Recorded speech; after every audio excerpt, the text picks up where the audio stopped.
Hoy quiero invitarte a que juntos entendamos a Venezuela. Creo que si algo puede ayudarnos, apoyarnos a entender lo que ha pasado en Venezuela, por qué llegamos a lo que llegamos, es el documental de Gustavo Tovar Arroyo, El chavismo, la peste del siglo XXI. Yo te invito a que lo veas, a que lo analices, a que lo internalices y lo compartas.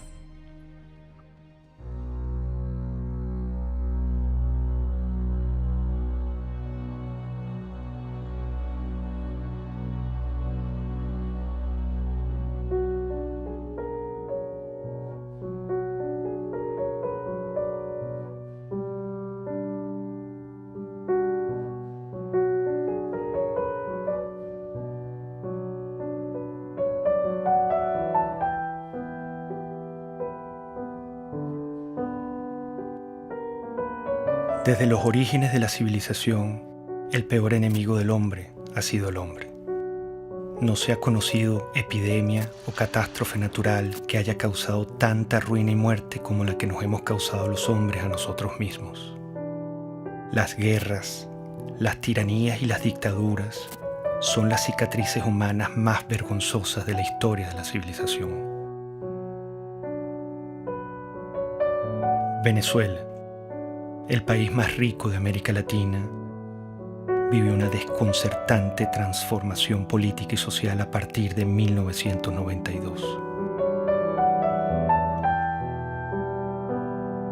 Un carismático caudillo militar fue el protagonista de este tiempo. Yo dificulto que hoy en verdad haya en Venezuela una persona que se acueste con hambre. Nos hemos dejado entrampar en caracterizar a los sistemas políticos por lo que dice el caudillo. No debe haber pobreza en Venezuela. Y para ello yo sigo comprometiendo mi vida. Nunca he visto un país que colapse completamente. Colapse desde el punto de vista económico, colapse desde el punto de vista social, colapse desde el punto de vista político, colapse en las instituciones. Tenemos que llegar a cero miseria, a cero pobreza en los próximos años. No es fácil. Es haber arrasado a uno de los países más ricos del mundo. Los indicadores de salud. Bueno, vean ustedes los cambios, pues esto es lo nuevo. Esto es lo nuevo. Se coloca a Venezuela en el país con más inseguridad, con más homicidios, con más inflación. Somos la primera potencia petrolera de este mundo. Tenemos la reserva de petróleo más grande. En Venezuela hay petróleo para 200 años. El chavismo yo creo que es una colección fantástica de todos los errores de política económica que se han cometido en la historia. La economía debe ser enfocada con un objetivo central: satisfacer las necesidades de la sociedad, como queramos llamarlo. Por una política que ha enconado profundamente al país, dividiéndolo de una manera prácticamente suicida. El socialismo es el único camino a la paz perdurable, a la justicia social. Por eso la revolución nuestra, hay que recordarlo, pacífica, pero armada. No se equivoquen, burgueses. Mire lo que significó el chavismo para Venezuela. Una verdadera tragedia. Un país que ha perdido su democracia. El que quiera ver una democracia pujante, sólida, madura, venga a Venezuela, venga nada más. Yo creo que él nunca ocultó lo que él quería hacer. Yo creo que Chávez llegó con un proyecto de poder, nunca con un proyecto de país. Fuimos las víctimas de una peste ideológica que nos pisoteó, que incendió la piel de nuestro pueblo, que calcinó y enmudeció a nuestra Venezuela.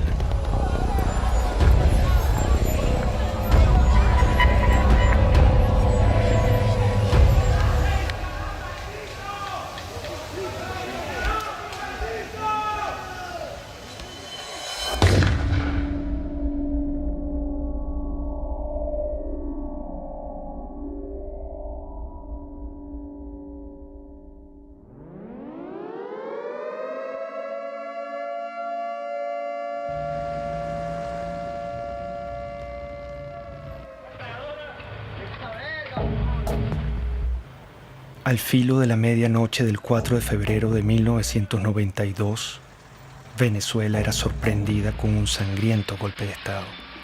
Un grupo de militares intentó asesinar al presidente Carlos Andrés Pérez para hacerse del poder.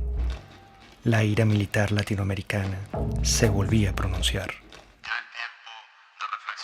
Compañeros, lamentablemente, por ahora, los objetivos que nos planteamos no fueron logrados en la ciudad capital.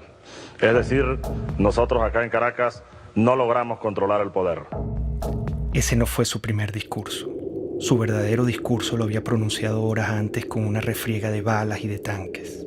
Aquel militar había disparado su delirio de poder sobre la cabeza de Venezuela.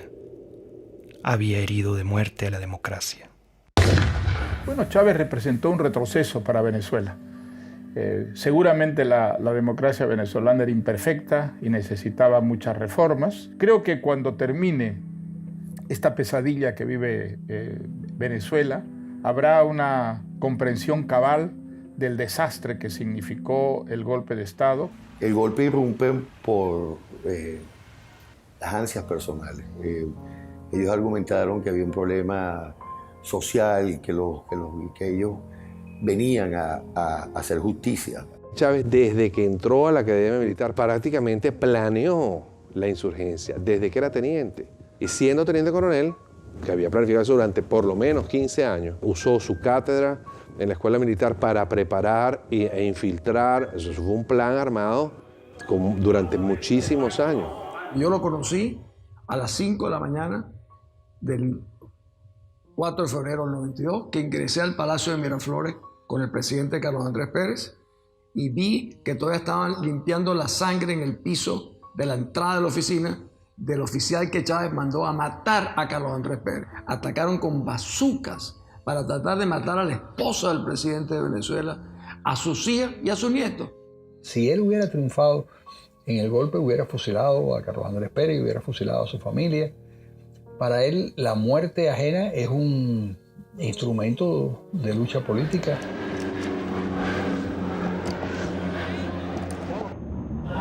Este es un boletín extraordinario de El Observador.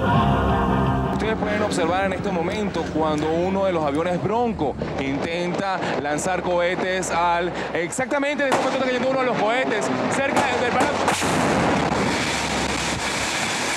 En estos momentos, señores, ustedes pueden observar cómo acaba de caer un cohete cerca del Palacio de Miraflores. Parece que una de las partes del Palacio de Miraflores sí sufrió bastantes daños, uno de los muros. Yo fui días después del 4 de febrero a Miraflores, vi todas las balas en todos lados. Después me tocó ser ministro durante el 27 de noviembre, donde vi los asesinatos en el Canal 8, el set de crímenes que cometieron también ahí. Era el regreso del golpismo a Venezuela, era el regreso del militarismo, que tanto daño nos han hecho, tanto el golpismo como el militarismo. Hugo Chávez, como tantos otros tiranos, asaltaba la historia dando 2 golpes de Estado. Centenares de venezolanos asesinados, la mayoría de ellos con disparos en la cabeza, marcaban el principio de una era. Lo volaron. Rafael Caldera fue uno de los fundadores de la democracia en Venezuela. Fue presidente y senador vitalicio. Al día siguiente del golpe de Estado, su enemistad con Carlos Andrés Pérez y su propia soberbia lo hacían justificar la matanza.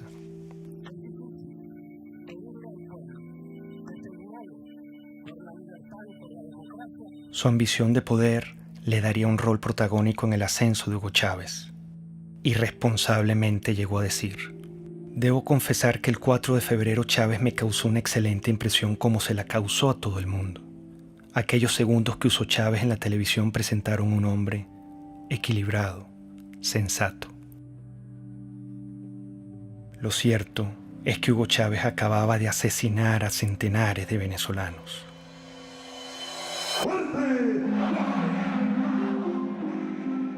Con la finalidad de conformar un movimiento político que logre conquistar la presidencia de la República, el comandante Hugo Chávez, uno de los líderes de la asonada militar del 4 de febrero del año 92, se incorporó hoy a la vida cívica luego de que el presidente Rafael Caldera le otorgó la libertad.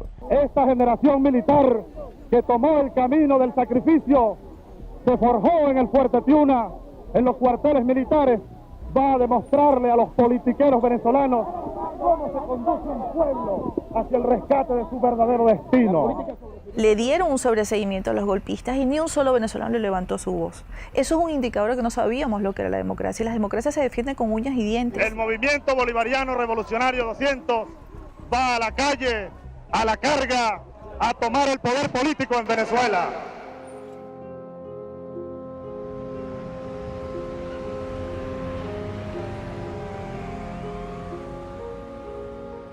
La democracia generó oportunidades, expectativas que implicaban un enorme desafío para las instituciones políticas y económicas, y no se dio con la velocidad que estos millones de venezolanos que salían de la pobreza y que emergían en una vibrante clase media quería seguir ascendiendo y aspirando. Hugo Chávez entendió que había un pueblo muy desilusionado, que estaba harto de los políticos de siempre, que estaba harto de las oligarquías de siempre, que estaba harto de las élites de siempre. Puso en el centro de la conversación nacional a un grupo humano muy importante de los venezolanos que habían sido excluidos. El año que viene se ve esto horroroso, y gracias a los gobernantes, que es lo que nos han llevado a este extremo. Bueno, yo creo que será más caro todo, porque imagínense cómo está la situación, todo será peor. Venezuela vivía en democracia. Una democracia imperfecta como en cualquier país, pero también con grandes avances en su infraestructura y en su cultura, incluso en el plano económico y político. El problema que sacudía a Venezuela era de otra índole. El problema era moral. Empieza la declinación de la corrupción, el centralismo, la incompetencia, las élites que miraban desde atrás y querían obviamente servirse del gobierno, pero no querían servir en el gobierno. En mi opinión, fueron los empresarios venezolanos, fueron los medios de comunicación venezolanos y fue la cúpula política venezolana la que trajo a Chávez. Había un hartazgo con la clase política, había un hartazgo con los partidos principales, había un hartazgo con la dirigencia. Bueno, yo creo que el año próximo va a ser un poco difícil, puesto que la perspectiva que nos está dando el gobierno es porque vamos a tener que apretarnos más el cinturón de lo que tenemos. Venezuela padeció momentos críticos de corrupción en el pasado. Quedó una tierra fértil para que llegara un Mesías. Chávez logró comunicarse directamente con el pueblo venezolano. Chávez es el hombre que realmente nos va a ayudar a llevar la democracia como tiene que ser. Que es el hombre que estamos esperando para que transforme nuestra patria. Las grandes causas que traen a Chávez son las mismas que en todos estos regímenes, y es que la democracia, que siempre, en casi todos los casos, tiene una presencia previa. La República del Weimar presidía a Hitler, el presidencialismo italiano presidía a Mussolini. Sí, hay una presencia, una democracia previa. Esa democracia previa no lleva el liberalismo, el individualismo a todos los rincones del país. La clase política no había entendido que la democracia hay que alimentarla, hay que cultivarla, hay que cuidarla permanentemente. Comenzó a decaer. Esos 40 años de democracia fueron los primeros y los únicos 40 años en los que Venezuela estuvo gobernada por civiles. Un sistema democrático que logró una serie de avances de éxito para la población venezolana, pero en sus últimos años, yo diría en sus últimos 10, 15 años, empezó un debilitamiento. Y un debilitamiento que yo lo puedo identificar cuando empiezan los procesos de reelección presidencial. Eso castró el futuro y la modernización de la democracia al truncar las nuevas generaciones que pudieran ascender a dirigir las distintas organizaciones políticas. La gente se cansó. El chavismo llega, creo que por un desgaste de la clase política, sabiendo que en muchos de nuestros países lo que tuvimos durante muchos años fue el bipartidismo. Lo cual llevó a la gente en muchos países a buscar una solución distinta, un outsider, como decimos esto.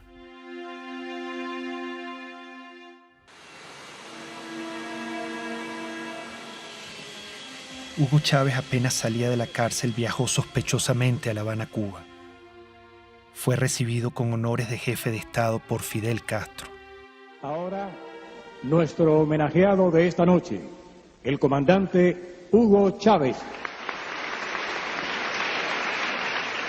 Cuba es un bastión de la dignidad latinoamericana y como tal hay que verla y como tal hay que seguirla y como tal hay que alimentarla. Y lo hizo. Prometió extender la mano al proyecto revolucionario de Castro y usar el petróleo de Venezuela como recurso político de expansión ideológica. Un proyecto estratégico de largo plazo, en el cual los cubanos tienen y tendrían mucho que aportar, mucho que discutir con nosotros. Es un proyecto de un horizonte de 20 a 40 años. Un inmenso abrazo bolivariano para todos ustedes.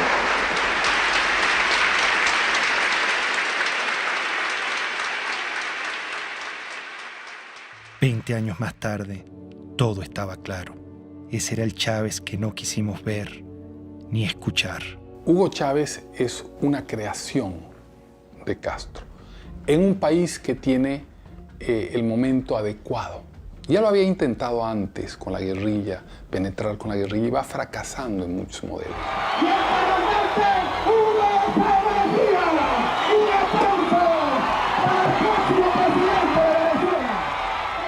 Llegó a Venezuela y se lanzó a la presidencia de la República. Recorría el país en su Volkswagen rojo para mostrar que venía del pueblo.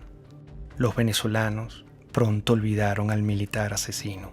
Con su magnetismo y carisma, engañó intencionalmente al país. ¡Qué grande es el pueblo de Venezuela! Nos hemos dejado entrampar en caracterizar a los sistemas políticos por lo que dice el caudillo y no por los resultados reales. Para defender un pueblo masacrado, expropiado, mancillado y humillado por esas cúpulas políticas que le expropiaron el derecho a la vida. Lo que hubo es una retórica que ilusionó a mucha gente en favor de los pobres, en favor de la igualdad. El populismo de Chávez es embelezador, sabe enamorar a las ciudadanías. Cuando Chávez se vuelve candidato presidencial, bueno, entonces él dice que él es un tipo muy moderado, que él no es socialista, que él no es comunista, que él no va a cerrar ningún medio de comunicación. Yo no soy socialista, no, yo creo que ya el mundo de hoy, la América Latina que viene, requiere un salto adelante. ¿Para usted Cuba es una dictadura o no es una dictadura? Sí, es una dictadura. Lo que Chávez proponía no era una cosa militar, él proponía una cosa democrática, un modelo basado en la tercera vía de Blair. Aquí hay un modelo de transición de 5 líneas. Yo te la dejo y espero pues las críticas y los aportes. Esa no es la tercera vía, esa es la vía venezolana. Pero la referencia de tercera vía es porque estamos buscando una economía humanista y un sistema político que sea democrático verdaderamente, que atienda al ser humano, Granier, que sea humanista, decimos. El presidente Carlos Andrés Pérez, a quien Chávez paradójicamente intentó asesinar en su golpe de Estado, advirtió la calamidad que se avecinaba. ¿Cuál es la tragedia que usted avisora si gana Chávez? Bueno, una dictadura. Y nosotros sabemos lo que es una dictadura. Aquí no hay ley, aquí no habrá derecho de expresión, aquí las cárceles se abrirán para quienes no estén de acuerdo con ese gobierno, no se le permitirá a nadie disentir, y todos los problemas que hoy vemos y que queremos acabar, los problemas de corrupción, los problemas del Poder Judicial, todos se harán más graves aún. Hugo Chávez Frías, 2.794.062 votos, 56.23%. Excelente, excelente, porque es la recuperación de los valores, es la recuperación de la dignidad también de la patria, ¿no? Bueno, feliz, contento por el triunfo de nuestro comandante para que mejore nuestro país. Todo se ha consumado. Chávez. El militar traidor y asesino llegó al poder. ¿Cómo lo permitimos? ¿Estábamos tan mal como sociedad? ¿Qué nos pasó?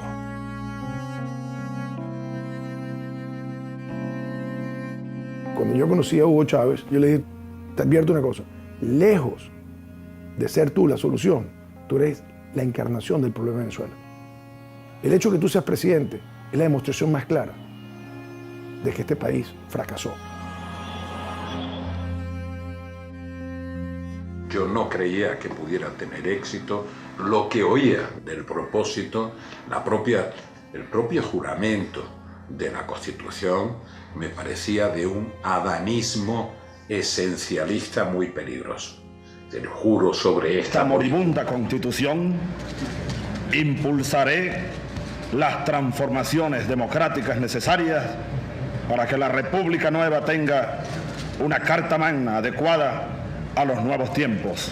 Lo juro. Yo he sido siempre reformista.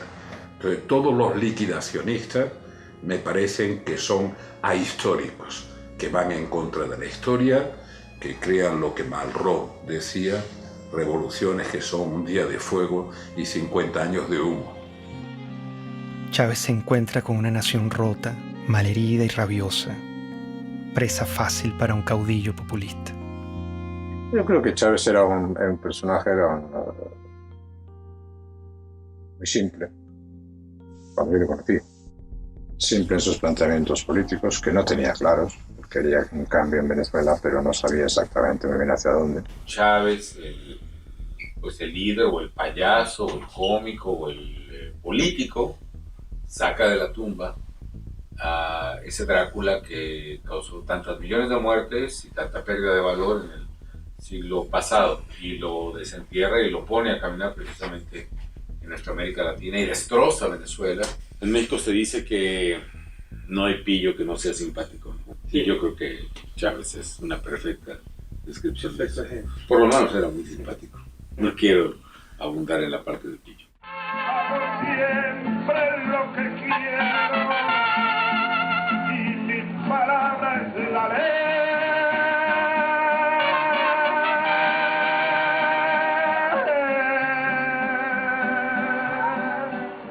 Sin duda, carismático. Muy venezolano, muy simpático. Un hombre carismático. Líder carismático. Pero sigo siendo Chávez. Es que los hombres carismáticos son muy peligrosos. Los hombres carismáticos han sido los grandes dictadores del mundo. La gente se conecta emocionalmente, no racionalmente, con ese personaje.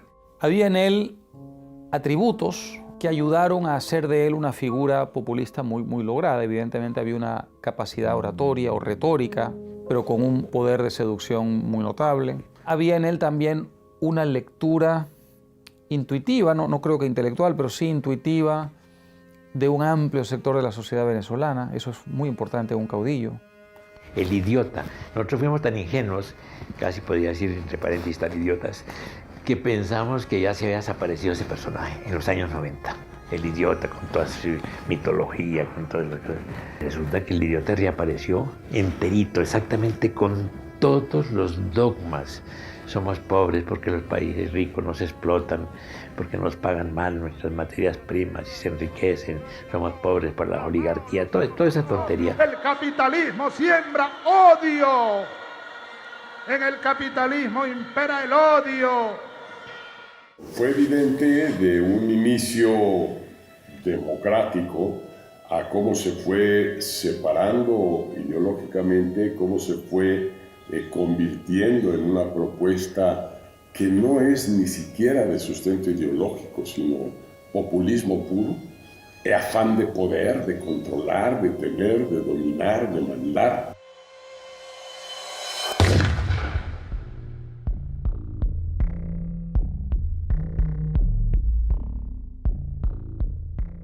Menos mal que surgió en su momento y a tiempo la Revolución China. Menos mal que existió Mao Zedong.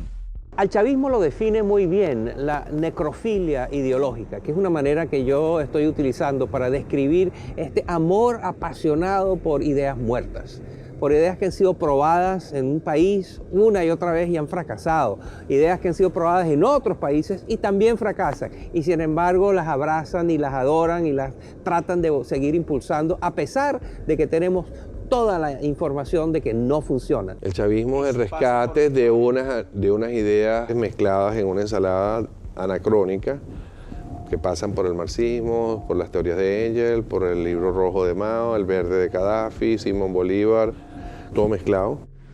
Esta revolución, así lo digo como cristiano, es profundamente cristiana. ¡Viva Cristo el Redentor! De izquierda, derecha, centro, maoísta, centoísta, no sabemos qué es lo que es. Por algunos dicen que yo soy pastor evangélico.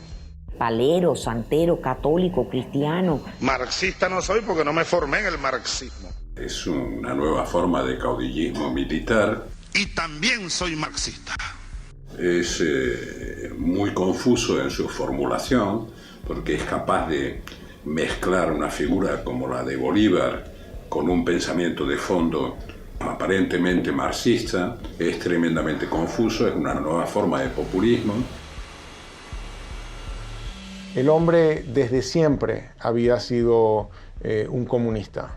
Entendía qué es lo que tenía que decir o no decir en cada momento para que, digamos, su mensaje calara en una mayoría de turnos. Venezuela tiene un gran potencial siderúrgico y debe ocupar cada día más mejores puestos a nivel mundial, a nivel americano. Cuando ya empezó a tener, digamos, la sartén agarrada por el mango, entonces se quitó todas las caretas y mostró su verdadera faz. Y si insisten, le quitamos los camiones y los convertimos en transporte de alimentos, chicos. Se lo damos a los consejos comunales.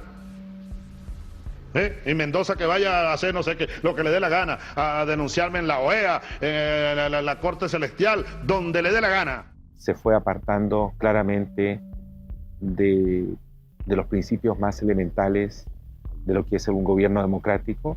La legalidad fue desapareciendo poco a poco, reemplazada por el poder omnímodo, ¿no es cierto?, de la voluntad del caudillo. Sin una visión clara o conocida, Chávez estaba decidido a transformar a Venezuela a su imagen y semejanza. Comenzaría por la Constitución. El Estado está caotizado. Esa es una realidad. Para transformar el Estado necesitamos urgentemente una Asamblea Nacional Constituyente. No hay otra alternativa. Con la Constituyente del 99, Chávez empezó a mostrar su talante autoritario y personalista. El mismo militar que había dado 2 golpes asesinando a centenares de venezolanos, se empeñó ahora en aniquilar la única república civil y democrática que habíamos tenido los venezolanos. No vayan, compatriotas, ustedes a cometer el error que cometieron los que habitaron esta casa durante 40 años. Y ya no les pertenece. Eso hay que recordarlo. Esta casa, desde hoy, es la sede de la Asamblea Nacional Constituyente. Como un pésimo augurio de lo que iba a venir, el mismo día de la votación ocurrió la catástrofe natural que hoy recordamos como la tragedia de Vargas. Si la naturaleza se opone, lucharemos contra ella y la haremos que nos obedezca.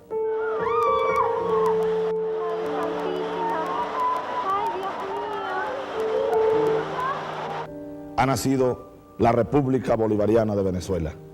Quiso Dios hoy que una tragedia enlutara a la nación venezolana precisamente en el día de su renacimiento. Qué cosas, ¿no?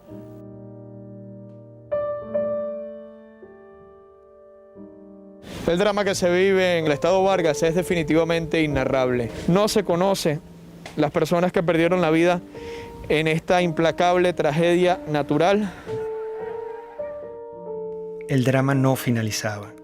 Chávez rechazó la ayuda humanitaria ofrecida por los Estados Unidos y profundizó el horror y la tragedia. Vargas era un bastión desde el punto de vista geográfico, geopolítico, porque es la entrada del país, es el puerto, es el aeropuerto.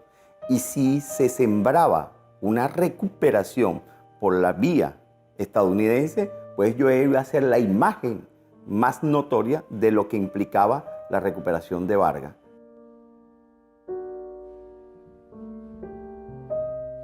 Realmente Fidel Castro influyó totalmente en las decisiones que tomó Chávez con respecto al deslave. Chávez no podía concebir en ningún caso nada que contradijera lo que ya se encaminaba del proyecto con Fidel. Con la tragedia de Vargas, Chávez mostró su desprecio por el venezolano y su único interés, el poder. Renombraría a Venezuela, reescribiría la historia, cambiaría la hora y la forma del escudo nacional y le impondría una nueva estrella a la bandera. Todo era una nube ideológica. Su mentor lo guiaba. Castro es la persona determinante en la revolución de Chávez. Castro vio que Chávez le daba al castrismo y a Cuba la gran oportunidad de soñar. Es decir, lo que no logró el castrismo mandando a Che Guevara a invadir y a conquistar militarmente Venezuela, la idea histórica que siempre ha tenido el castrismo de que Venezuela debía ser un territorio dominado por el castrismo, en todo caso como fuente de suministro de petróleo, fundamentalmente y como punto de expansión para sus políticas en América, se halló Chávez. Un líder joven, lleno de vida, al quien le quedan por delante grandes tareas que realizar, hasta la victoria siempre. Y ahí Fidel lo agarra, lo seduce y le vende la idea del socialismo y de lo que él había aprendido de los soviéticos, que era la construcción de un Estado autoritario, totalitario, basado en las premisas de la Unión Soviética. ¡Viva el comunismo! ¡Здравствует коммунизм! ¡Patria o muerte! ¡Родина или смерть! ¡Мы победим!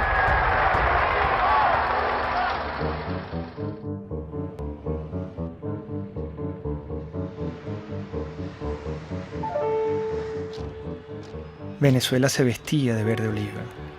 Se convertía en un cuartel. Revolución socialista, vaya General Canelones, patria socialista o muerte. ¡Venceremos! La figura de teniente coronel es, digamos, la primera vez que tiene autonomía para comandar tropa. Por eso se le dice el comandante. Es netamente de una misión de tropa, de dirigir tropa, de ordenar a la tropa y de llevar a la batalla militar a la tropa. Los movimientos totalitarios de izquierda se meten en tu cuarto. No puedes ir a comprar lo que te da la gana, no puedes educar a tu hijo como tú quieras, no puedes viajar, no puedes tener tus documentos, no te permite tomar ninguna decisión libremente.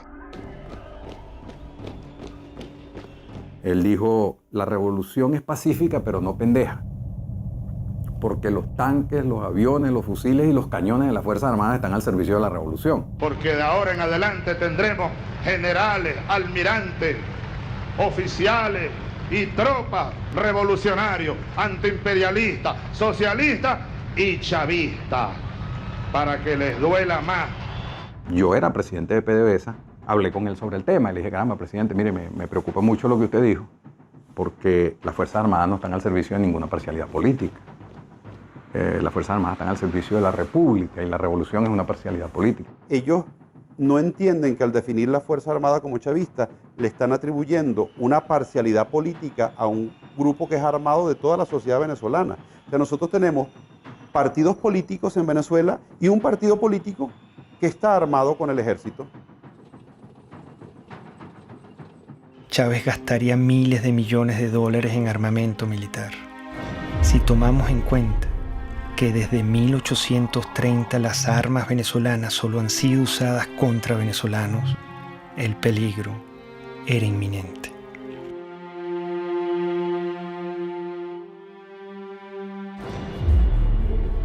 El precio del petróleo, cerca de $100 el barril.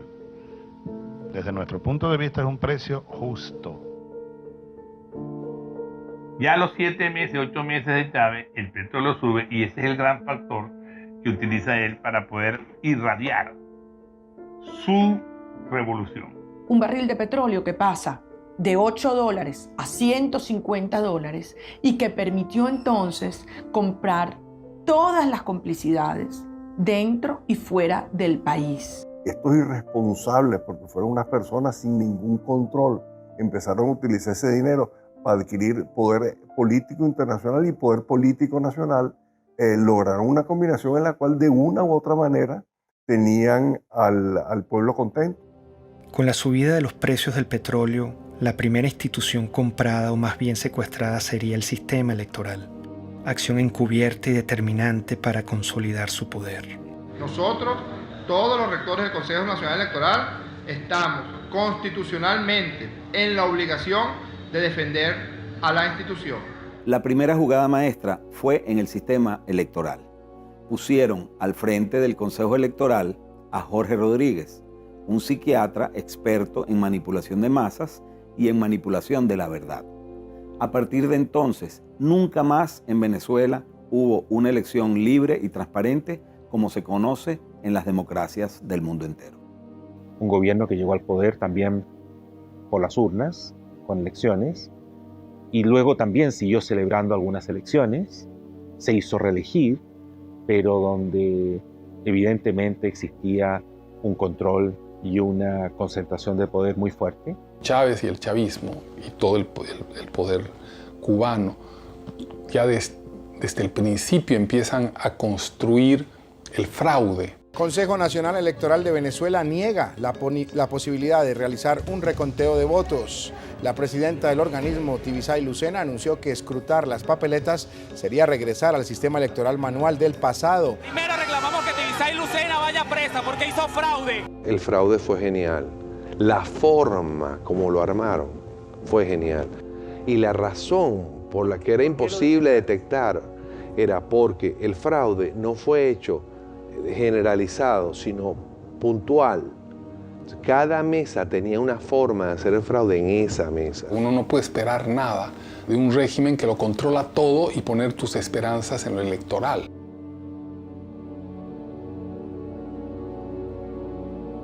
La lucha geopolítica iniciaba. Chávez intenta adueñarse de la Compañía de Petróleos de Venezuela, PDVSA. Necesita su dinero para consolidar su poder. Esa élite de PDVSA ha pasado la línea. Entonces yo anuncio lo siguiente. Anuncio la destitución, despido de las siguientes personas. El 11 y 12 de abril del año 2002 fue consecuencia de su intento de radicalización al mandar 50 leyes que nadie había discutido, al confrontar la autonomía de Petróleos de Venezuela, al radicalizar su posición con respecto a lo que era un equilibrio político en el cual, digamos, la gente pensaba que habían ciertas normas de convivencia. Yo no tengo problema de rasparlos a toditos si a toditos hubiera que rasparlo. Ante el autoritarismo chavista, la gente no se quedó tranquila. El 11 de abril, Chávez había pretendido tomar control arbitrariamente de PDVSA para concretar su proyecto hegemónico latinoamericano. Frente a esto, millones de venezolanos salieron a las calles a protestar como nunca antes se había visto en la historia de Venezuela. Que prosigamos pacíficamente nuestra marcha a solicitar la renuncia del presidente de la República. El canal 2 se llama, como todos sabemos, Radio Caracas Televisión. El canal 4 se llama Venevisión. Y el canal 10 se llama Televen. Esos tres canales están en este momento fuera del aire. ¿Hasta cuándo? No sé.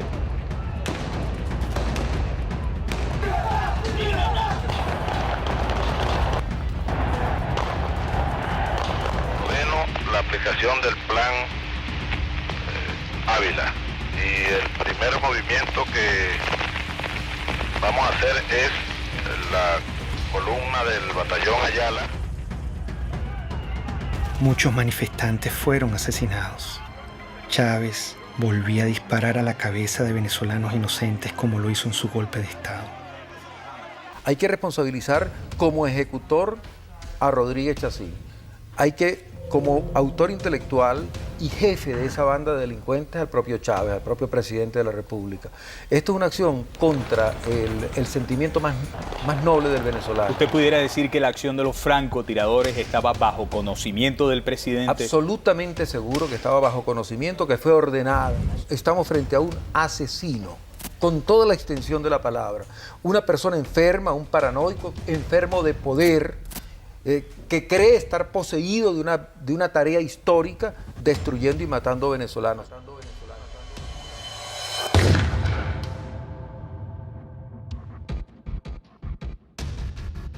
La certeza de que el país estaba encaminado hacia los peores pasos posibles me llegó el 11 de abril de 2002, porque era un país en el que el odio, el resentimiento y la violencia se habían enseñoreado ya, y se habían enseñoreado desde el poder contra la ciudadanía. Y esto va sobre todo a los empresarios nacionales, los productores nacionales. Algunos andan metiéndoles miedo que si yo les voy a quitar la tierra que tienen, las vaquitas que tienen, no les vamos a quitar nada, les vamos a dar. En Venezuela murió el productor agropecuario Franklin Brito, quien se encontraba en huelga de hambre por defender sus tierras en el estado de Bolívar. En todo momento el Estado venezolano utilizó todo el poder del gobierno para torturar a mi papá, para mantenerlo preso en un hospital militar. Mi papá ya iba a cumplir 9 meses en un hospital militar contra su voluntad. Chávez inicia un circo de expropiaciones y asaltos a la propiedad privada. En aquella casita que está allá vivió Bolívar recién casado. Esa casita que se ve ahí con 2 balcones.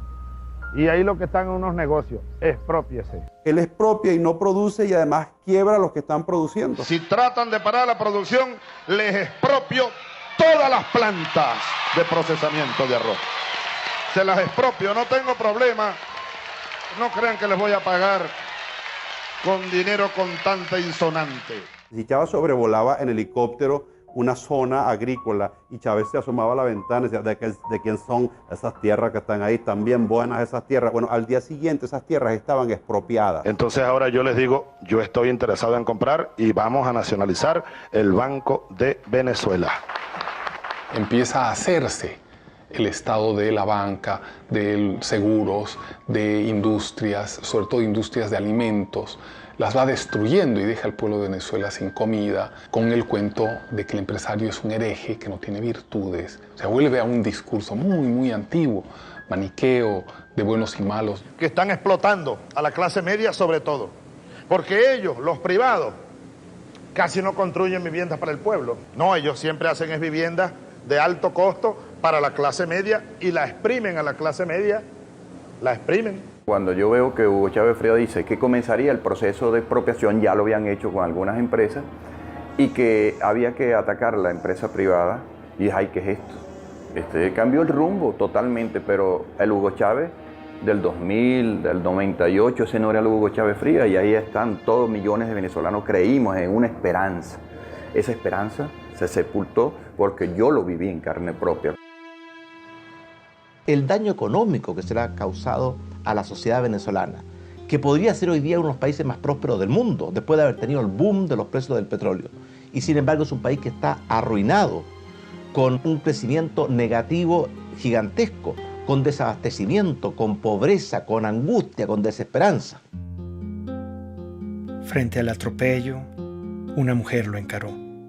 Por favor. ¿Cómo puede usted hablar de que respeta al sector privado en Venezuela cuando se ha dedicado a expropiar, que es robar? Este es el momento de darle respuestas al país, a las más de 180.000 madres y mujeres que en estos 13 años han perdido a sus hijos, a sus esposos, a sus padres, y a los cuales no se les ha hecho justicia. Esto es lo que Yo hablé desde el fondo de mi alma, del corazón, del estómago. Yo estaba hablando por eso, por las más de 100.000 mujeres que han perdido un ser querido y que nunca le han ni siquiera pedido perdón o dado el pésame, de las amas de casa que ya se peleaban por un litro de leche. Es lo peor que ha pasado porque antes uno no estaba así. Uno tiene que hacer cola para comprar pañales, para comprar leche, para comprar comida. Uno aguanta hambre, pero como uno le dice a un bebé que no puede comer. Todo se va en comida.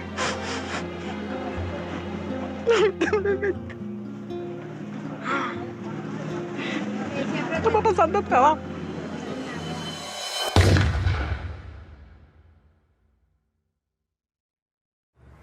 Esta gente todo lo que ha hecho es irracional. Si hubieran tenido algún economista sensato que les hubiera dicho, esto no se puede hacer. El trueque. Y al final todos salimos ganando. ¿Saben cómo se llama eso? Socialismo. No, aquí no estamos produciendo para ganar dinero. El chavismo yo creo que es una colección fantástica de todos los errores de política económica que se han cometido en la historia. En los libros de texto están llenos de cosas que el mundo ya ha aprendido a no hacer. Pues el chavismo las ha hecho todas. Venezuela tiene el peor desempeño económico del mundo. En este momento no hay país que tenga una caída del producto más grande que la de Venezuela, no hay un país que tenga la inflación más grande que la de Venezuela, no hay un país que tenga la escasez más grande que la de Venezuela. Bueno, la situación económica no está bien. Nosotros vendíamos pollo, pernil, hervido, todo eso. Esto funcionaba bien. De repente, todo se fue para abajo. La situación del país está terrible, lo que provoca es llorar. Todos roban, todos. Todo es una corrupción total. El chavismo es un fenómeno político difícil de explicar a quien no ha estado en Venezuela y a quien no lo ha vivido. Y exacerbó al límite nunca imaginable uno de los grandes males de nuestra historia, que es la corrupción administrativa. Y entonces los que uno vio que llegaron aquí, como decía Chávez, con las patas en el suelo, hoy son grandes potentados, grandes millonarios. El único camino a la justicia es el socialismo, no es el capitalismo, no es ese canibalismo que se quiere implementar en el Estado. Ministro, ¿no es contradictorio hablar de capitalismo cuando usted tiene una corbata de Louis Vuitton, unos zapatos Gucci? Yo no sé qué, claro que no es contradictorio, porque yo quisiera que Venezuela produjera todo eso y entonces yo comprar todo lo que se produzca aquí y no tener que importar el 95% de los rubros que consumimos. Hicieron un negocio como jamás se ha visto. Pues. Nosotros hemos presenciado el gran saqueo que se le ha hecho a Venezuela, que probablemente en ningún país del mundo haya habido un saqueo tan a fondo y tan organizado como este que hubo en nuestro país. Es mentira que hubo una lucha contra la corrupción, todo lo contrario, este ha sido el gobierno más corrupto que existió en la historia de Venezuela, aprovechándose del histórico barril del petróleo que llegó a superar los $100 varios años.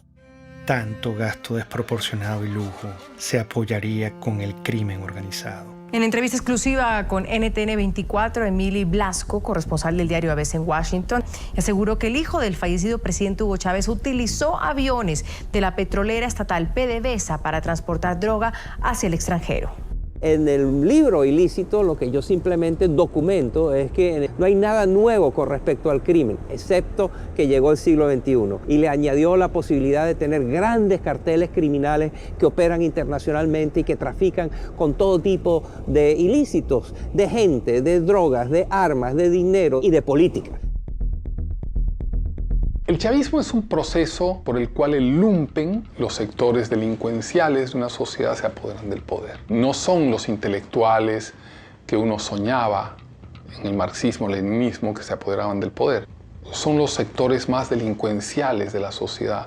Y por eso son tan audaces, por eso pueden ser tan crueles. Y por eso tienen un hambre de poder que no respetan amigos, que no respetan a quienes los han apoyado. Que yo voy a gobernar con los mejores, con los más capacitados. No tengo compromisos partidistas, ni personales, ni particulares con nadie. Chávez lo que hizo fue, para preservar el poder, crear varias bandas de pandillas. Y estas pandillas tienen distintos jefes. Y eso explica la estratificación, eso explica por qué Venezuela se convirtió en un narcoestado, cómo Venezuela se convirtió en un sistema cleptocrático. Cuando la gente me dice este es un estado fallido, yo digo es un narcoestado criminal fallido. El ministro de Interior, Justicia y Paz, Miguel Rodríguez Torres, indicó que las maletas contenían 1,3 toneladas de droga, una de las incautaciones más grandes que se han hecho en Francia. De acuerdo con Rodríguez, un total de 22 venezolanos han sido detenidos, de ellos 8 son militares. Este régimen que con las dos manos, la izquierda y la derecha, robaba, destruía, también tenía geopolíticamente dos manos. La mano petrolera, la mano negra, la mano fuerte, y la mano blanca de la cocaína que venía de Colombia y se redistribuía de Venezuela. Conforme va debilitándose la mano negra, la mano petrolera, pues hay más necesidad de la mano blanca. En México se discute y se debate si al Chapo Guzmán lo extraditan a Estados Unidos. En Venezuela el Chapo Guzmán sería ministro. A través de este medio de comunicación, Limsi Salazar, quien es uno de los hombres importantes de la seguridad que tuvo Diosdado Cabello, denunció que el presidente de la Asamblea Venezolana sería el líder del Cartel de los Soles, una banda de narcotráfico internacional que tendría entre sus miembros a varios militares venezolanos. Diosdado Cabello es oriundo también del estado donde yo nací también. Era un muchacho muy humilde del pueblo del Furreal, pero la ambición desmedida de este señor se convirtió a tal magnitud que con el Pollo Carvajal, general narcotraficante vinculado al Cartel del Sol, que hacía lo que le ordenaba Diosdado Cabello, impulsaron y protegieron el narcotráfico en Venezuela. Es una cosa terrible lo que voy a decir, pero esto ha funcionado más como una banda delincuencial que como un sistema político. Por eso es tan difícil explicárselo a la gente de fuera. Venezuela se convirtió en un narcoestado. Jueces, ministros, diputados, incluso la familia presidencial era acusada y encarcelada por ello. Los índices de criminalidad se desataron. El peor problema que hoy tenemos en Venezuela, incluso con la escasez y la inflación que hay, yo estoy convencido que es la inseguridad.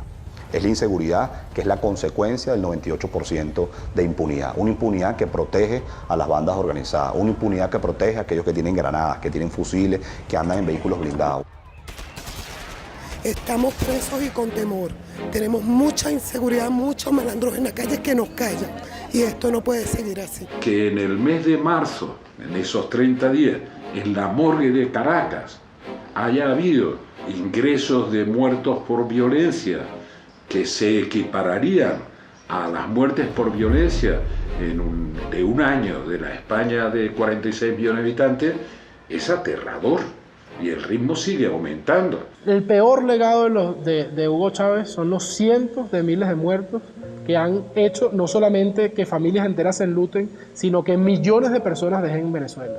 La gran parte de la inmigración venezolana no es una inmigración económica como la que empezamos a ver ahora. La gran parte de la inmigración venezolana es una inmigración presa del pánico de vivir en una sociedad absolutamente enfrentada y donde se mata por odio. Ante la absoluta impunidad, el pueblo tomó aterradoramente la justicia con sus manos.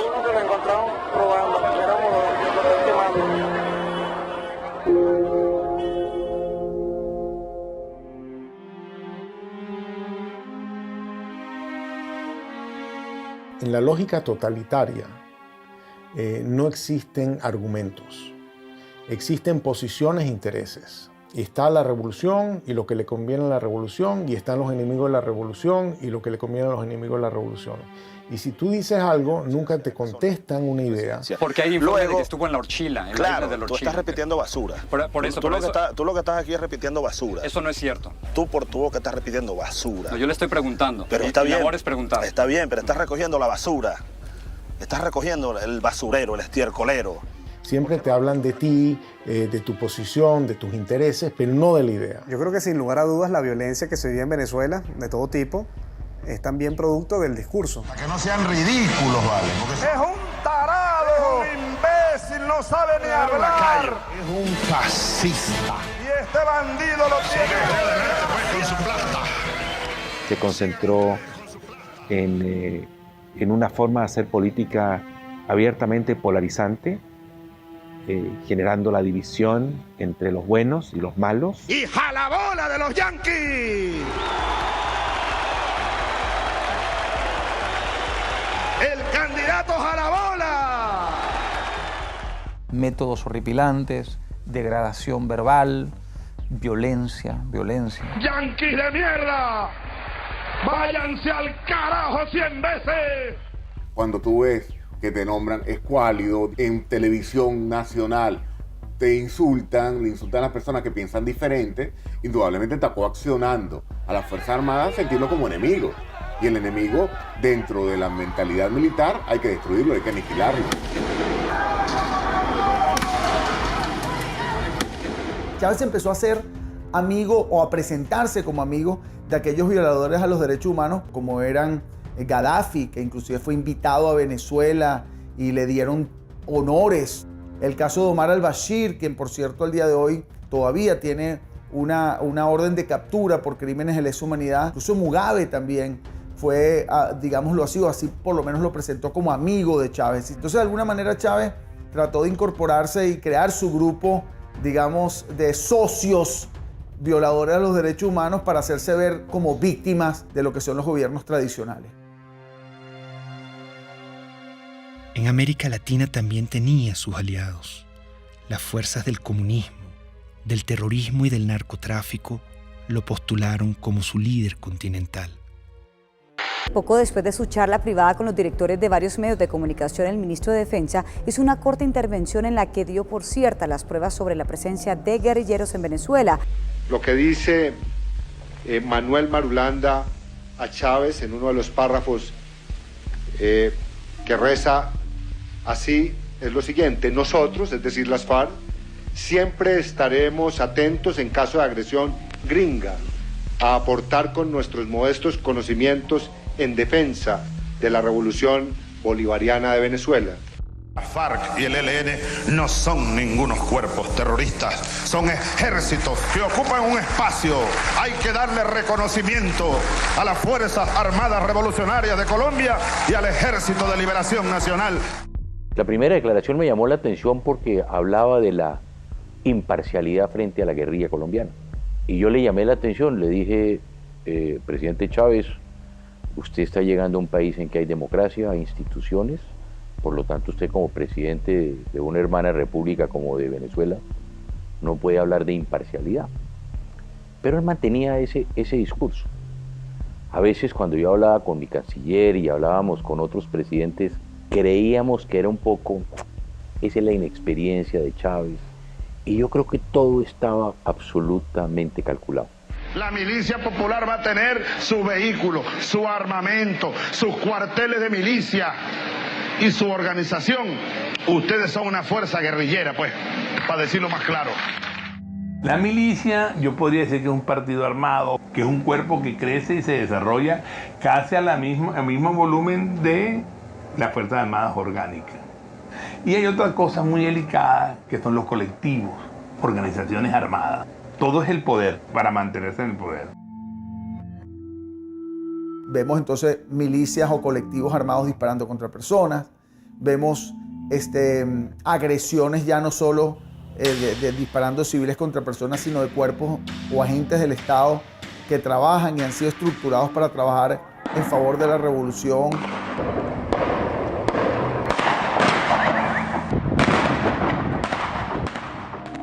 Se dispuso controlar hasta la última conciencia.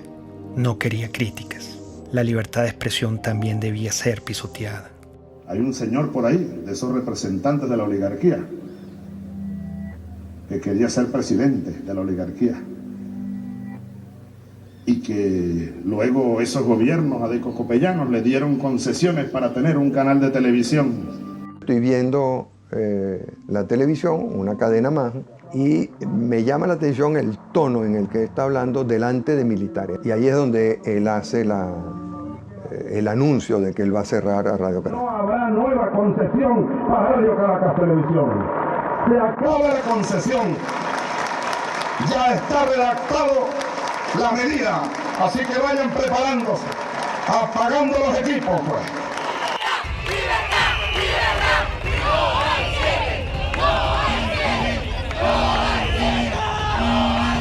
La idea no es el cierre de los canales de comunicación, es más apertura, la fuerza de las ideas y el apoyo a la democracia del pluralismo. Pero no nos van a cerrar la conciencia y nos van a cerrar el corazón. El presidente Hugo Chávez ratificó que este domingo a medianoche sacará del aire a la cadena Radio Caracas Televisión, una medida criticada internacionalmente como un acto de censura. La única forma en que la concesión no termine es que el domingo 27 a medianoche Hugo Chávez no sea presidente de Venezuela. En el fondo era querer controlar los medios de comunicación, que eso fue lo que lo llevó a diseñar esta cosa de la hegemonía comunicacional y ir cerrando la libertad de expresión hasta que queda un pequeño espacio. Yo una vez leí que los jóvenes hacen política desde la indignación, ¿no? Yo creo que lo que nos motivó en el 2007 fue la indignación. Es como que vimos que se metieron en nuestra casa, te apagaron la televisión, ese momento fue muy dramático cuando se acabó la señal, fue algo que se metió en la vida de uno, no era tanto si Chávez era popular o no, sino que era ilegal y era inmoral y estaba malo y era inaceptable que decidieran por ti. No podemos ser ajenos a lo que pasa en el país, no podemos vivir en un cuadrito, libertad de expresión y estamos en la calle. Me motivó a mí en 2007, o lo que me llevó a dar un paso al frente para colocarme en la vanguardia, fue especialmente la libertad de expresión y muy específicamente el cierre de RCTV.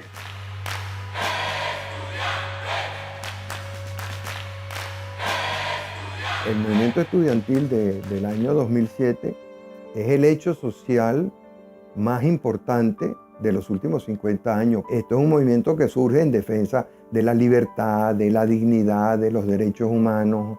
Y lo que ellos están diciéndole al país y a Chávez, en cierta forma, es: no, señor, tú eres mi pasado, no me gusta este presente y voy a pelear por un mejor futuro. Soñamos con un país donde podamos ser tomados en cuenta sin tener que estar uniformados. Eso fue un punto de quiebre, porque los estudiantes salimos de las aulas a la calle. Estar en la calle si fuera necesario, pero el pueblo tiene que salir, pero el pueblo tiene que acompañarnos, pero la gente en esos barrios de Caracas, oprimida, pobres y sin posibilidades, tienen que salir a pelear por su futuro. Somos unos jóvenes que apenas con 21, 22, 20 años de edad salimos con nuestras manos blancas de manera creativa, irreverente, con mucho espíritu desafiante en las calles, pero siempre de manera no violenta. Y le demostramos al mundo, y hoy lo podemos ver en perspectiva, que la reserva más importante que tiene Venezuela era la reserva moral de los estudiantes. Ese movimiento estudiantil logró generar pasión, esperanza, energía, fe en la gente que sí se podía. Pese al surgimiento del movimiento estudiantil, Chávez siguió su proyecto hegemónico. Decidió transformar la Constitución para poder eternizarse en el poder y convertir a Venezuela en un comunismo a la cubana. Hugo Chávez en el año 2007 lanzó una reforma constitucional que no planteaba sino la destrucción del Estado liberal venezolano. Aceptamos el reto electoral, organizar a millones de venezolanos, defender esos votos y ganar. La única forma que ese día, que la noche del 2 de diciembre, no estuviéramos dispuestos a respetar, a hacer respetar la voluntad popular, era que nos matara.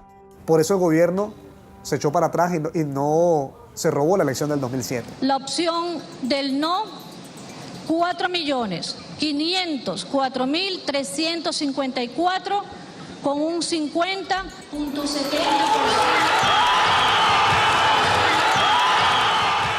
Hay un quiebre de ese proceso político. El presidente Chávez lo obligan a reconocer la victoria del movimiento estudiantil y de Venezuela y cataloga esa victoria como una victoria de mierda. Es una victoria de mierda. Y la nuestra, llámenla derrota, llámenla, pero es de coraje, es de valor, es de dignidad. Ese movimiento estudiantil le originó nada más y nada menos que la única derrota que tuvo Hugo Chávez, la única derrota que se llevó a la tumba el 2 de diciembre de 2007, cuando se frenó la reforma constitucional. Creo que es allí donde empieza la debacle de Hugo Chávez y que culmina, por supuesto, en lo que hoy tenemos, que es el desastre absoluto. La derrota frente al movimiento estudiantil radicalizó sus políticas de persecución contra la oposición. Convirtió en enemigo a todo aquel que no se le doblegaba. Y yo lo acuso ante el pueblo y ante el mundo por golpista y por fascista. Tú te das cuenta de que en el patrón hay sistematicidad que empieza por la estigmatización criminal, la señalización de una persona como un criminal. Compadre, vamos a ver quién va preso primero, desgraciado, si tú o yo. Hasta su eventual encarcelación, su persecución y su neutralización a través del uso del sistema judicial. Tenemos el caso emblemático de María Lourdes Afiuni, una persona que por ser juez y por cumplir con sus funciones fue individualizada como enemigo expresamente por el presidente Hugo Chávez Frías. Entonces habrá que meterle pena máxima a esta jueza y a los que hagan eso, 30 años de prisión. Eso crea un efecto intimidatorio de escalada, un efecto dominó ante todos los jueces, porque ningún juez pues hoy día en Venezuela va a tomar una decisión contraria al gobierno porque sabe que va a ir preso y además en el caso de la jueza Afiuni hasta abusada sexualmente. El poder se estaba empezando a servir, estaba empezando a utilizar a las autoridades del sistema judicial, a las autoridades del sistema penal, a las policías, a la fiscalía, como armas de persecución por motivos políticos.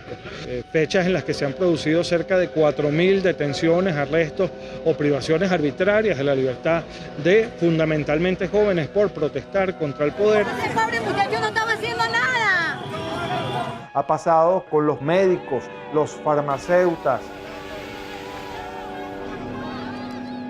la religión judía, los hebreos también han sido perseguidos. Aprovecho para condenar de nuevo, desde el fondo de mi alma y de mis vísceras, al Estado de Israel. Maldito seas, Estado de Israel. La Iglesia Católica. Si quiere, hágalo, señor cardenal, para que usted termine. Se siguen reuniendo. Preso. Preso con sotana y todo. No hay nadie en Venezuela en este momento, al día de hoy, que no pueda decir que de una u otra manera no ha sido víctima de alguna forma o alguna modalidad de persecución por parte del gobierno.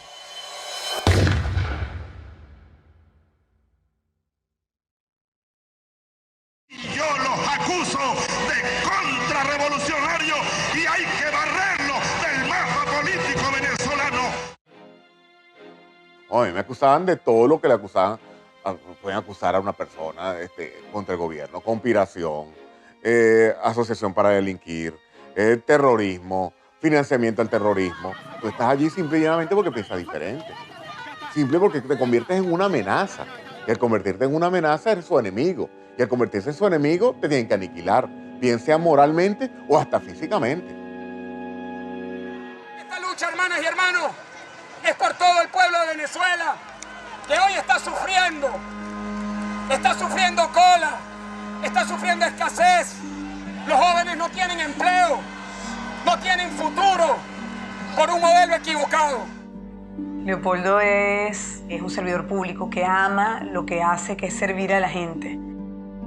Hoy está encerrado precisamente por eso, porque es bueno. Este gobierno lo que ha hecho es perseguir y dividir a los buenos. Persiguen lo que funciona, dañan lo que funciona, lo que es el verdadero venezolano. Primera autoridad civil es Antonio Ledesma en Caracas. Y se presenten 120 y tantos hombres que el modo como se llevan a Antonio Ledesma es para hacer una película. El ejercicio del terror como mecanismo de poder. ¿Por qué está Leopoldo López preso? ¿Por qué está preso Antonio Ledesma? ¿Por qué? Porque el mensaje que transmite la revolución es muy claro. El líder político que ordene una movilización de calle, no importa lo que sea, va preso. Que la comunidad internacional se pronuncia diciendo que eso es inconstitucional, que viola los derechos humanos. Está bien, ¿cuál es el problema? Esa es parte de la receta de Fidel. Si te tienes que quedar aislado, te quedas aislado. ¿Cuál es el problema? Doy la orden de una vez, señor ministro de Defensa, ministro de Interior y los jefes de la policía. Me le echan gas del bueno y me lo meten preso.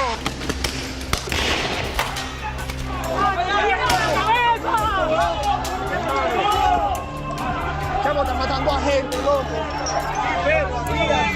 ¡Lo mataron, lo mataron! Los francotiradores apuntan a cabezas. El sonido que producen una cabeza escuálida es mucho menor, es como un chasquido, porque la bóveda craneana es hueca. Vacío de contenido. Exacto, entonces pasa rápido. Nosotros vimos organismos de seguridad del Estado dispuestos a matar a nuestros hijos con balas en la cabeza, dispuestos a dispararle en las piernas para que no huyeran. David Vallenilla tenía 22 años y un efectivo militar lo vio solo y desarmado. Le disparó a quemarropa. David cae al suelo y recibe una segunda descarga. Como puede, se levanta y da unos pasos, los últimos de su vida. Su cuerpo fue despedido con las letras del himno nacional, cantado por sus compañeros cuando era trasladado a la morgue.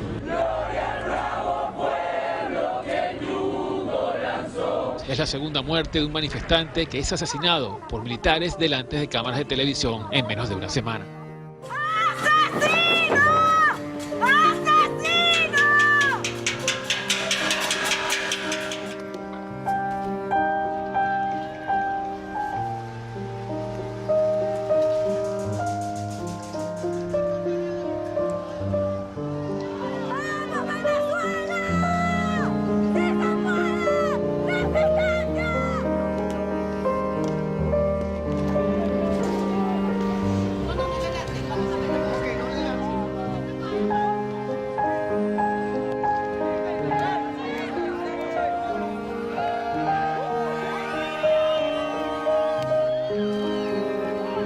¡Asesinos! ¡Viven en el barrio! ¡Nosotros! ¡Viven con nosotros, malditos asesinos!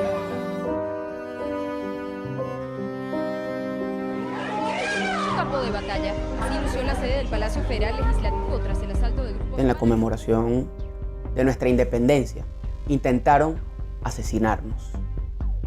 Intentaron acabar con la vida de parlamentarios electos por el voto popular.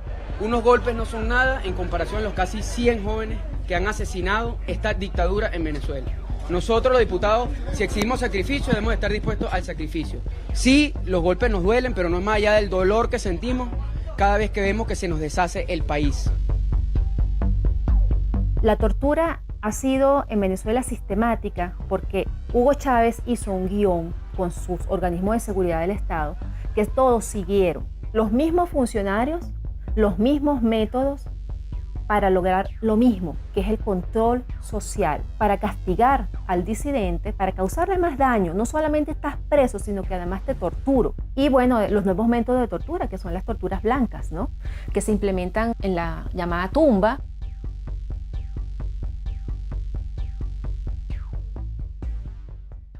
Sí, fui torturado. Sí, fui torturado en un lugar que te roba tu identidad. En un lugar donde tú sientes que estás muerto en vida. Donde el frío te hiela hasta los huesos. Donde tú ves una pared blanca 24 horas al día. Donde la luz está encendida y no te permite dormir correctamente. Donde el silencio impera. Donde te sientes sin esperanza. Donde la comida te llega fría, que tienes que comer con las manos. Donde tus gritos nadie lo escucha. Donde tu dolor nadie lo siente. Es estar enterrado vivo, Gustavo. Independientemente de los precios del petróleo, el gobierno garantiza al pueblo venezolano todos los recursos necesarios para lo que resta del año y continuar impulsando el desarrollo integral, el desarrollo económico. Terminado ese superciclo de precios, se acabó el socialismo del siglo XXI. Es decir, esa ilusión de que la gente puede vivir de unos buenos burócratas y que esos buenos burócratas, repartiendo eficazmente los panes entre la sociedad, nos iban a hacer felices a todos. Pónganme el precio del petróleo, pónganmelo a cero y Venezuela no entra en crisis. Pónganmelo a cero. El precio de los commodities vino abajo y el petróleo caro y el gas caro dejó de ser el gran padrino de las dictaduras de izquierda de América Latina. La crueldad daba para más. Privaban de alimento y medicina a la población para someterla y controlarla. El chavismo es como para ellos. Si fuera para uno, todos tuviéramos comida. Yo le apuesto que esa gente toda tiene comida en su casa, porque estamos pasando hambre. Hay demasiada escasez de comida. Para mantenerse en el poder, el elemento táctico es la pobreza como instrumento de dominación política. O sea, mientras tú te mantengas en un estado de pobreza, te domino. Yo te convierto en una persona sin recursos, pero con esperanza. Todos los días nos engañan. Ay, no hay pollo para nosotros. ¿Cuándo compramos? El martes tenemos hambre. El pueblo tiene hambre. El primer problema para los más desfavorecidos es saber si, estando desde las 5 de la mañana en una cola, van a encontrar algo. Por tanto, es alimentación básica, medicamentos inmediatamente necesarios para la enfermedad de cualquier familiar. Es fuerte, pues es fuerte. Sobre todo eso lo de la comida. A veces me toca salir por ahí, en casa, y un plato de comida para mi hijo. A veces, muchas veces, mío, se te cuesta sin comer. A veces para medianoche, mamá mía, no tengo nada que darle. Que es una política, sin la menor duda, dirigida a reducir a una parte de la población a una situación de crisis humanitaria extraordinaria, que es el tema de la falta de alimentos, medicinas, equipos, etcétera, que podemos analizar. Largas colas y humillación marcaban al pueblo para que pudiera acceder a migajas de comida. Estamos cansados, chamo, de hacer cola, estamos cansados de esta mariquera todos los días. los viejos, los jóvenes, mira los bebés en pijama, ¿qué es esa vaina? En Venezuela se han importado alimentos para alimentar a 3 países del tamaño de nuestro país. A la canciller Rodríguez, que es una mentirosa, que le damos comida a 3 naciones. Si no hay comida para Venezuela, ¿cómo le vamos a dar a 3 naciones? Si un venezolano va a una farmacia hoy, 90% de escasez en medicamentos para la atención, 99% de escasez para medicamentos neurológicos para el Parkinson y las convulsiones, 70% de escasez en analgésicos y antipiréticos, 80% de escasez en antibióticos. Yo como médico jamás he visto una biopsia que diga usted tiene cáncer de derecha, usted tiene cáncer de izquierda. Son enfermedades a las cuales hay que darle atención, a las cuales el Estado está en obligación de atender y hoy lamentablemente no lo está haciendo, no está sucediendo. El problema de la salud venezolana no fue de plata, plata hubo. Se robaron todos los dólares y la gente se muere porque no hay medicinas y se muere porque no hay comida. ¿Dónde está eso? Se lo robaron. Es la impotencia de ver cómo la gente a mi alrededor se está muriendo por hambre, por falta de medicina, por oxígeno en un hospital. 18 años que un régimen, porque esto no lo puedo llamar yo gobierno, destrozó el país. Se olvidó del pueblo y se olvidó que ese pueblo los puso en el poder y se olvidó que ese pueblo tiene necesidades.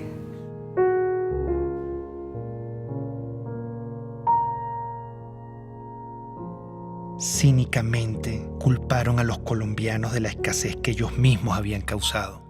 No cesa el número de colombianos deportados por parte de las autoridades venezolanas. Ya son 283 que han llegado aquí a la frontera colombo-venezolana en la Guajira colombiana. Es inimaginable lo que sucedió, es que estábamos viendo el Holocausto. Cuando marcaban las casas, que era una casa que estaba revisada, o la R o la D, la R revisada, y de R y D revisada y demolerla, eso no se había vivido en América Latina. Y ver esos rasgos hoy en día, la persecución en esa semana, ver a los colombianos saliendo de Venezuela, era tanto igual o peor que ver a los de Siria o ver a los de Grecia en sus barcas o traspasando fronteras en Europa para buscar migrar hacia otros países. Cosas que nunca habían sucedido. Había un niño enfermo y el papá rogándole que lo dejara llevar al hospital y no lo dejaban y todo por ser colombianos. Yo no creo que eso sea justo, que nos hayan sacado de allá así como unos perros, porque así fue como nos sacaron. No importa que andemos desnudos, no importa que no tengamos ni para comer. Aquí se trata de salvar la revolución. Las reformas que introdujo el comandante Chávez retrocedieron a Venezuela gradualmente hacia una dictadura en la que la libertad sufrió un terrible menoscabo. Con el chavismo, la libertad quedó despedazada. Todos los derechos humanos sin excepción fueron irrespetados y violados. El comandante ordenaba: para retirarnos de inmediato de la tristemente célebre Comisión Interamericana de Derechos Humanos. Ya basta. ¿Hasta cuándo nosotros vamos a estar con esa espada de Damocles? A lot of dictatorships are very similar, and basically what you need in a dictatorship is to keep the very small number of people happy. That means that you're keeping a lot of people unhappy. Milosevic was very committed to destroy educated urban middle class in Serbia because he felt the real threat to his regime comes from these people. I was living in a country which was prosperous once. I ended up seeing people standing in the lines for bread, seeing parents desperate because they can't keep the medicine or, the food for their own kids. You see the stores in Venezuela now, they remind me painfully of my childhood. I have an impression of the government that doesn't really care about the people. It's super happy being in their little corrupted circle. And they don't even look at the street. They live in some kind of the parallel world. El chavismo intentó plagar con su ideología al mundo. Una bacteria ideológica se inoculó en Latinoamérica y poco a poco fue creciendo hasta que se desarrolló en una peste. Es la peste del siglo XXI. Es una enfermedad muy peligrosa porque es una enfermedad que ha cundido, yo te diría, hasta los huesos a un grupo importante de la población que no va a desaparecer. Conquistando una relación, yo diría, en muchos casos parasitaria, de gobiernos, algunos caribeños, otros de Sudamérica y Centroamérica. En muchos casos en España de Podemos. Podemos es una amenaza real para la democracia. Estamos hablando de personas chavistas comunistas que quieren acabar con el sistema democrático. Ser demócrata es expropiar, aunque os duela. ¿Qué es lo que haría un gobernante decente? Expropiar. A los bancos que están acabando viviendas les expropiaría y las pondría en alquiler social. Recordemos que la influencia económica de Venezuela, por ejemplo, cómo logró comprar conciencias, comprar voluntades, comprar adhesiones usando los petrodólares. Algo de eso hubo en Chile, pero afortunadamente no logró penetrar a la sociedad chilena. La sociedad chilena tiene muy claro que Venezuela es una tragedia. El que es chavista, no es que es like, o la mitad sí, la mitad no. Si eres chavista, chico, eres chavista, ¿vale? Si estás con Chávez, estás con Chávez. Si no estás contra Chávez. El chavismo se ve a sí mismo como la consagración de la salvación de Venezuela, como la segunda independencia. El chavismo se percibe así. Llegó y es para siempre. Chávez ya no soy yo. Chávez es un pueblo. Chávez somos millones. Tú también eres Chávez, mujer venezolana. Tú también eres Chávez, joven venezolano. Tú también eres Chávez, niño venezolano. Tú también eres Chávez, soldado venezolano. El caudillo es igual al partido, es igual al país, es igual a la historia, es igual al futuro. Entonces, él constituye las instituciones, la historia, la moral. Y en ese proceso de concentrar todo, es un tipo que no da ningún beneficio al país. La pregunta es cómo es posible que un país tan rico como Venezuela haya caído en la situación que ha caído como consecuencia del chavismo.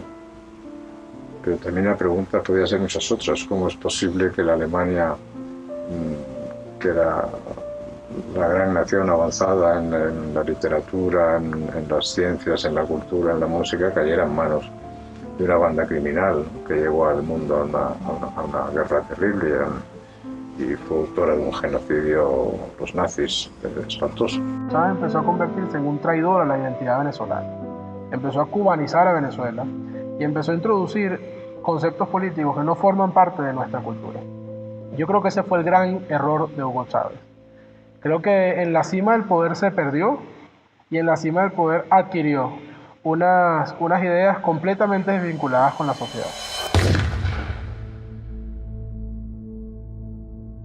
Comenzó, por tanto, y de inmediato, otra serie de estudios especiales que confirmaron la existencia de un tumor abscesado con presencia de células cancerígenas. Hugo Chávez pidió al pueblo venezolano respaldar al actual vicepresidente Nicolás Maduro en caso de una ausencia total que lleve a la nación a convocar unas nuevas elecciones presidenciales. El mandatario aseguró que Maduro es el hombre que puede continuar con el llamado socialismo del siglo XXI.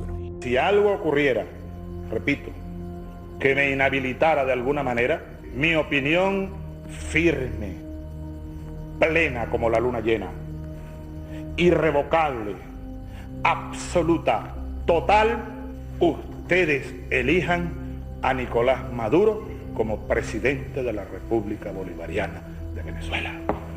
Yo se los pido desde mi corazón. Nicolás Maduro. Su único atributo conocido fue que era su guardaespaldas, su chofer, su compañero más cercano e íntimo. Maduro, ¿quién es? Es un don nadie, no hay la pasión por Venezuela, solo tiene una encomienda del moribundo que le dijo: no me le aflojes a la revolución bolivariana. Me visitan las mariposas. Debe ser que me reconocen como un mariposón. Multiplicarnos, así como Cristo multiplicó los peces. Portugal y Venezuela, estamos en el mismo continente. Se ve que la influencia de los cubanos fue determinante. Maduro es el hombre formado por los cubanos, Maduro es el hombre cercano a los cubanos, y convencieron a Chávez, o Chávez se convenció de que ese era el sucesor y por eso lo nombraron. No pudieron nombrar a otro más competente, nombraron a alguien no tan competente por su cercanía con los cubanos. Recibimos la información más dura y trágica que podamos transmitir a nuestro pueblo. A las 4:25 de la tarde de hoy, 5 de marzo, ha fallecido el comandante presidente Hugo Chávez Frías.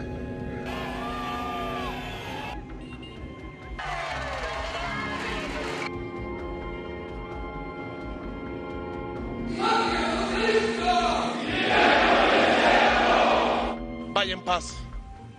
Aquí nosotros seguiremos su misión.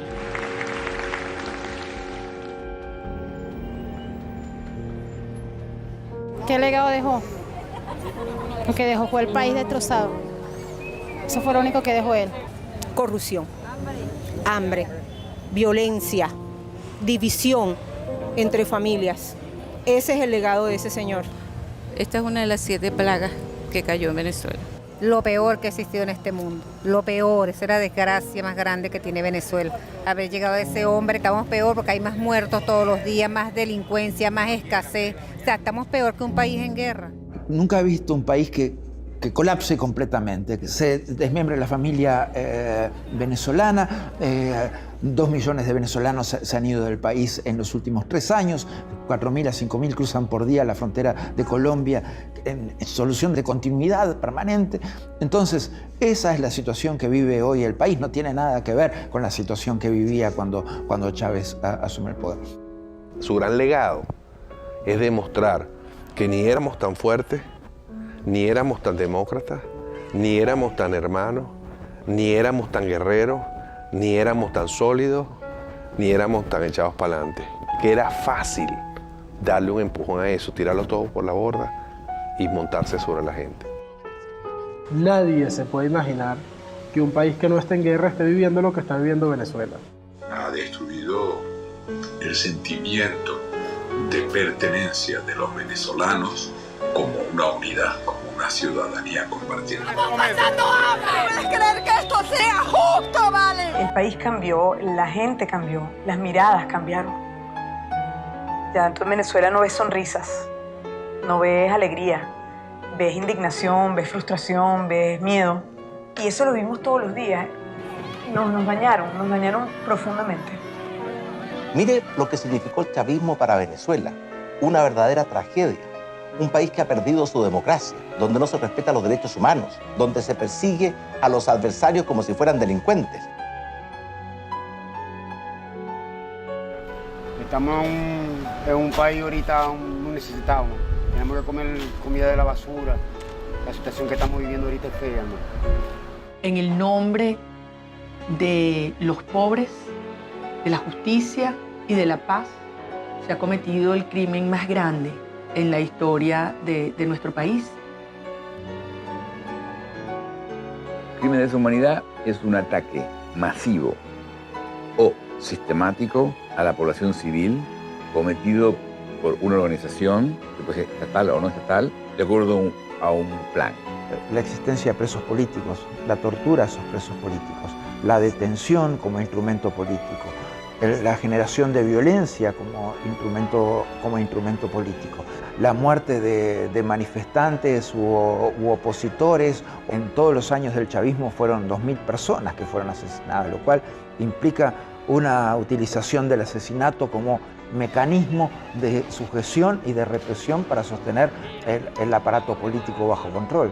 El artífice, el creador de la criatura, se llama Hugo Chávez Frías. Matar a una persona en Venezuela se llama homicidio, pero matar a todo un pueblo de hambre se llama chavismo.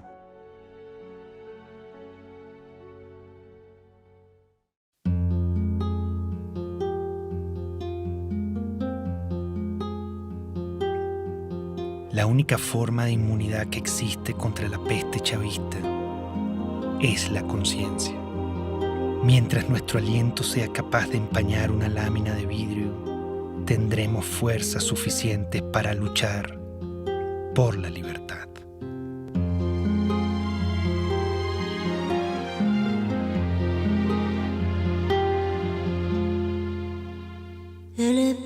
pensamiento de un hombre de bien.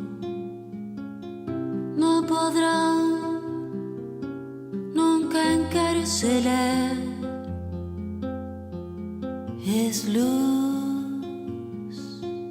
es luz, es luz en la oscuridad.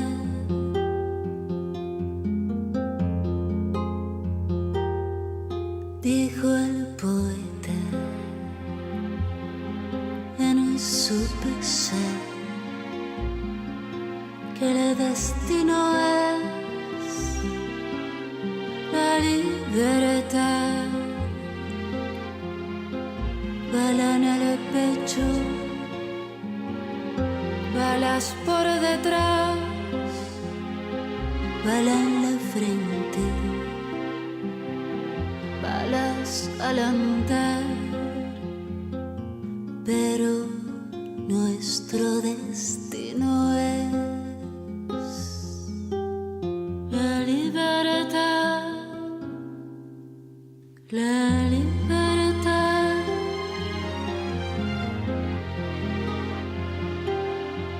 Todos los sueños de un hombre de bien